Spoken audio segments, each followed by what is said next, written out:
no chocolate, ok?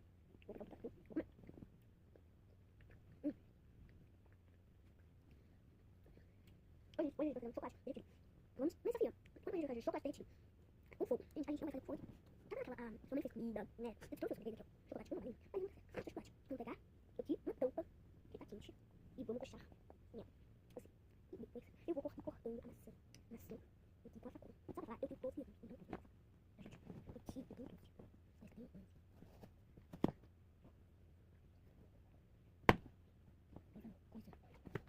Coisa aqui, já cortei. Vou cortar agora o outro.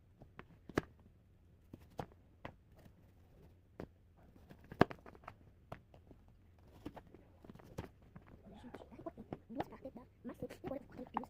Eu joguei aqui no copo e agora eu vou cortar em copinhos a maçã. Eu tô com um pouquinho, mas eu vou cortar, gente. Então, gente, já cortei em copinhos a maçã. Gente, parece rosa chocolate, não é rosa clara mesmo. Já cortei em copinhos. Depende, gente, é rosa chocolate. Já cortei em copinhos a maçã. Agora vamos ver como está o chocolate. Agora vamos ver. Ai, meu chocolate. Gente, já peguei o chocolate e vamos ali comigo colocar o chocolate em um cocinho, gente. Por aqui já peguei o chocolate. Bora lá. Colocar chocolate. Colocar chocolate bem nesse lado, gente.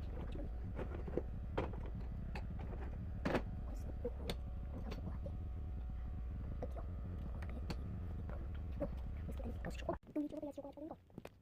Já sei, eu sei. Cortar eles assim, ó. Mas não vai ser assim, porque esse vai ficar rápido. Então, eu deixo ele cortar em pedacinhos, copinhos. Esse tipo corta em copinhos. Vai derreter. E vai derreter. Já tá começando a derreter. Vai demorar. Mas cortam